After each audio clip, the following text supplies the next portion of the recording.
Hello everyone, আজ তোমাদের জন্য নিয়ে চলে এসেছি ম্যাগনেট চ্যাপ্টারের একটি কোশ্চেন। এইরকম ধরনের ট্রিকি কোশ্চেন গুলো পরীক্ষায় খুব পড়ে থাকে। এটা একটা কোশ্চেনের টাইপ বলতে পারো, অনেক এক্সামে কোন ধরনের প্রশ্ন পড়ে থাকে।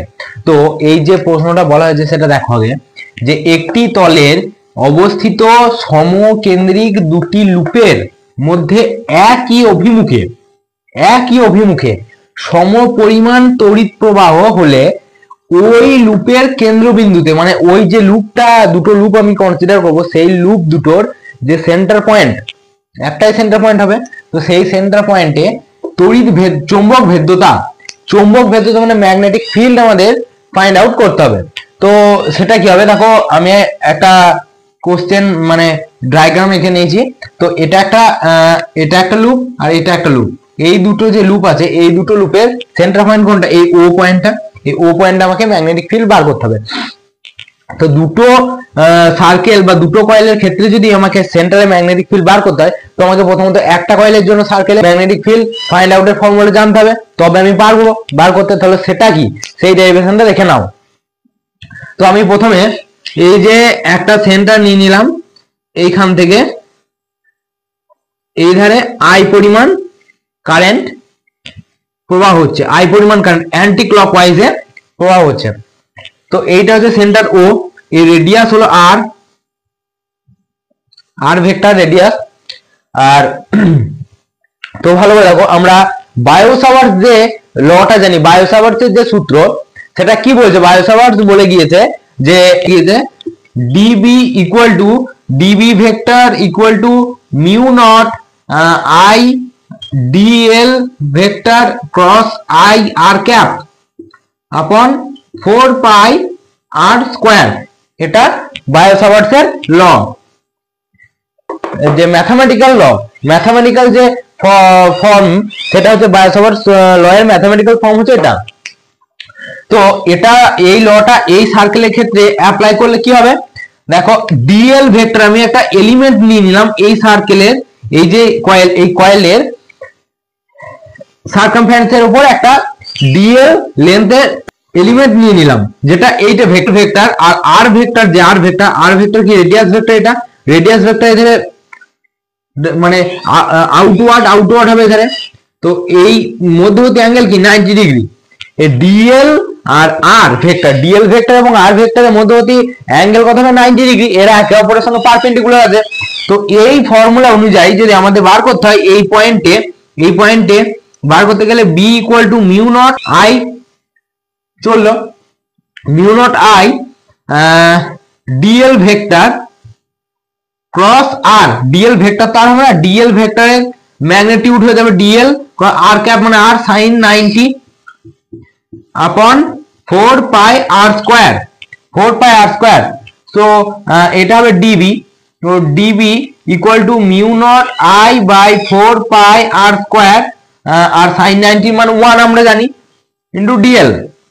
তো এইটাকে যদি আমি ইন্টিগ্রেট করে দিই, উভয় পাশে যদি ইন্টিগ্রেট করে দিই, তাহলে কি হবে?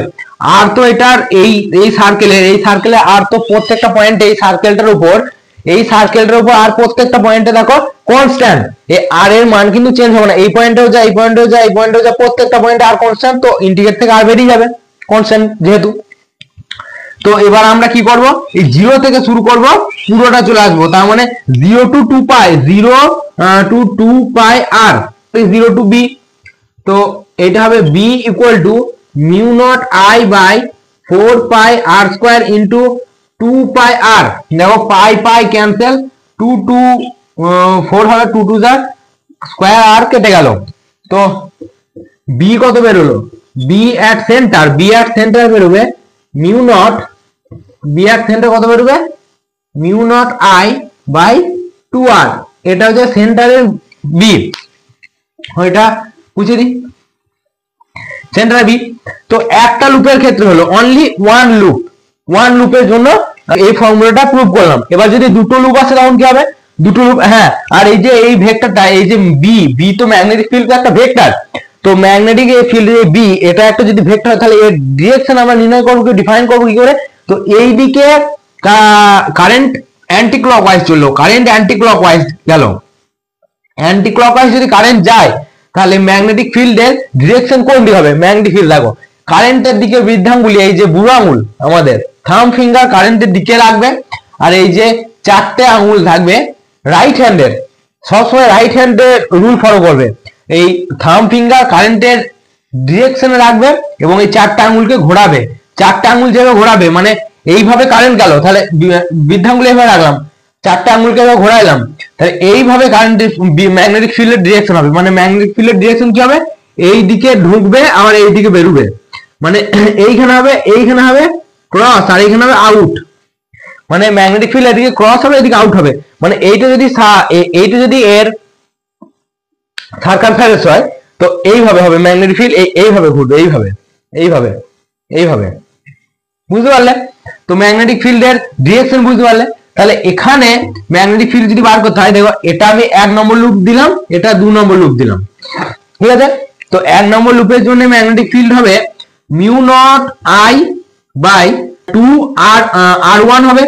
নাম্বার লুপের ক্ষেত্রে কি হবে, ম্যাগনেটিক ফিল্ড হবে μ0I/2r2।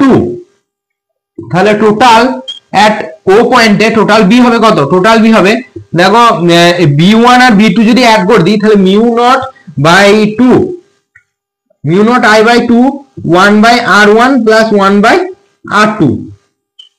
এটা হলো ট্রিক ফর্মুলা, এটা হলো ট্রিক। তো এই ধরনের কোশ্চেন সলভ করতে এই ফর্মুলাটা যদি আমরা অ্যাপ্লাই করে দিই তাহলে খুব তাড়াতাড়ি অ্যান্সার আমাদের চলে আসবে।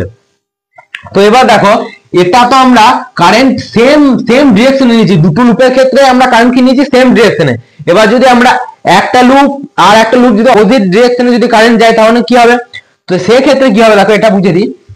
এইটা সেন্টার, এইটা যদি এই দিকে কারেন্ট যায় তাহলে এর যদি এই দিকে কারেন্ট যায় মানে একে অপরের বিপরীত দিকে কারেন্ট যাবে, মানে একে অপরের বিপরীতে, মানে এ যেদিকে যাবে তার উল্টো দিকে যাবে। তো তাহলে এর ক্ষেত্রে ম্যাগনেটিক ফিল্ড হবে, ভালো করে দেখো, μ0I/2। এটা তো কনস্ট্যান্ট, এটা থাকবে। এবার এখানে 1/r1 মাইনাস 1/r2 হবে, 1/r1 মাইনাস 1/r2 হবে। অবশ্যই এটা হবে r1 এইটা ভালো করে বুঝবে, r1 এর ম্যাগনিটিউড অবশ্যই ছোট হতে হবে r2 এর ম্যাগনিটিউড থেকে। তো তখনই এই ম্যাগনেটিক ফিল্ড তখনই পজিটিভ আসবে, বুঝতে পারলে? এই যে r1 এর ম্যাগনিটিউড যদি r2 এর থেকে ছোট হয় তবে এই b এর মানটা পজিটিভ আসবে, ডিরেকশন পজিটিভ, মানে পজিটিভ দিকে যাবে। আমি যদি নেগেটিভ ডিরেকশন কি করে হয়, ডিরেকশন তোমার কোন একটা ভেক্টরকে মাইনাস কোয়ান্টিটি অর্থাৎ স্কেলারের যে মাইনাস কোয়ান্টিটি হয় সেটা দ্বারা যদি মাল্টিপ্লাই করা হয় তাহলে সেই ভেক্টরটার ডিরেকশন চেঞ্জ হয়ে যায়। তো সেই যে ডিরেকশন মাইনাসের ডিরেকশন যেটা আছে, মানে minus I cap minus J cap minus K cap, যেটা বোঝাতে চাইছি তোমাদের, সেটা আসবে না এই যদি এটা পজিটিভ আসে, এটা যদি হয়। বেশ, তাহলে এটা হলো।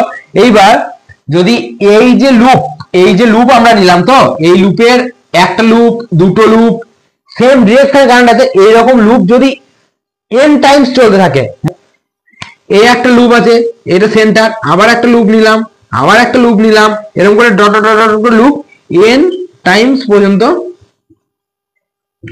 চলতে থাকবে, n টাইমস পর্যন্ত চলতে থাকবে। এটার ক্ষেত্রে r1, এইটার ক্ষেত্রে r2, এইটার ক্ষেত্রে r3, এরকম করে ডট ডট ডট করে একবারে যখন n টাইমস যাবে এটার ক্ষেত্রে rn। সেই ক্ষেত্রে সেই ম্যাগনেটিক ফিল্ড সেন্টারে কথা হবে, সেক্ষেত্রে ম্যাগনেটিক ফিল্ড সেন্টারে খুব ভালো করে দেখে নাও, এই যে এই ফর্মুলাটাকে এক্সটেন্ড করে দিলে আমাদের সেই ফর্মুলাটা বেরিয়ে চলে আসবে এইটার ক্ষেত্রে। তো সেটা কি হবে দেখো, এম বি বি, ওইটার ক্ষেত্রে কি ছিল, দুটোর ক্ষেত্রে 2 μ0I/2 1/r1 ছিল প্লাস 1/r2 ছিল। তো তিনটের ক্ষেত্রে হবে 1/r3 হবে, 1/r3 হবে। তো যদি n সংখ্যক থাকে তো plus dot dot dot plus 1/rn হয়ে যাবে। এইটা হয়ে গেল ফর্মুলা।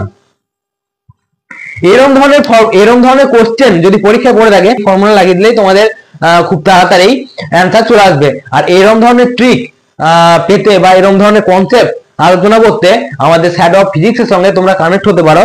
তো শ্যাডো অফ ফিজিক্স এর সঙ্গে যদি কানেক্ট হও তাহলে তোমরা এরকম ধরনের এক্সক্লুসিভ কোশ্চেন সলভ করার পাওয়ার বা ক্ষমতা তোমরা রাখবে। তো থ্যাংক ইউ।